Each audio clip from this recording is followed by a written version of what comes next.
The National Association of British Market Authorities has welcomed the government news that they can begin to reopen next month. But its chief executive, David Preston, says it won't be without challenges. Well, I'm delighted to say that David joins me live on the programme this tea time. Good evening to you.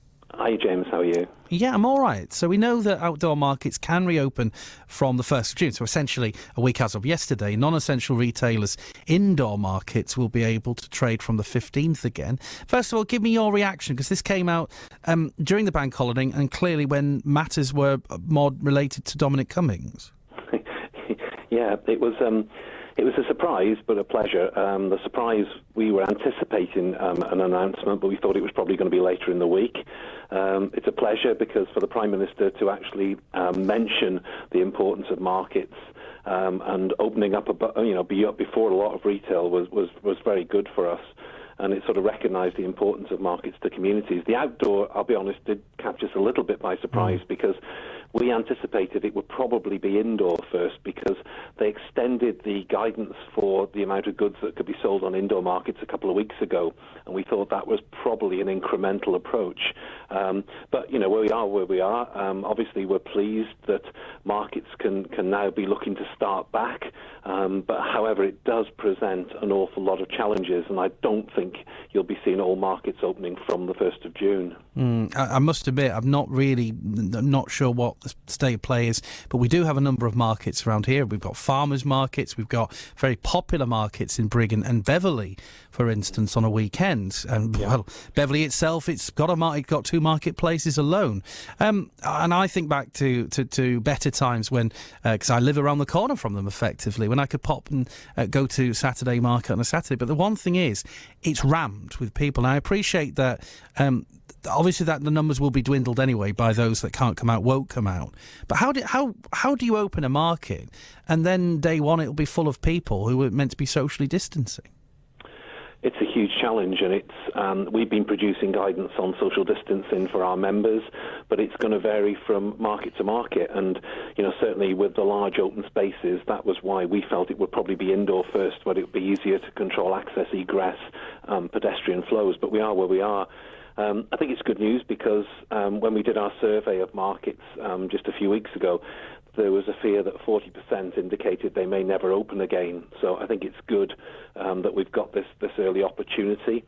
A massive responsibility now for operators, because if they get it wrong, then there are fines, there's even imprisonment if it's wrong. But it's not just the operator point of view. There are issues for traders now. Will traders want to come back? Will they be able to come back because of the age profile? Some will be self-isolating. Footfall is going to be significantly reduced to start with. So is it viable for them to come back? What's the public reaction going to be? We've mentioned social distancing is going to be very difficult in large outdoor areas. So, the risk assessment is going to be quite a challenge for market operators.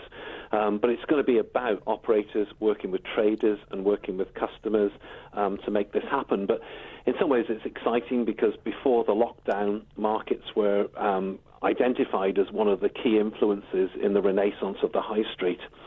And from the markets that have been operating through the lockdown, we've seen some great innovations, some great partnerships, and I think those new ways of working now will shape the market trader of the future. Click and collect, moving to an online presence as well as the focal point of the market stall. And we're hoping that, out of all the problems and the adversity we've had, that, there will be a renaissance for market, there will be a rejuvenation, and that there will be new people who will be wanting to come into markets to start up a business. And very, very quickly, and tell me about this fund that you've launched recently, the reopening of the High Street Safety Fund. Yeah, it's a government fund, £50 million. It was announced on Sunday. We were sort of given the heads up about it by government and sort of assured that markets could be directed to the fund.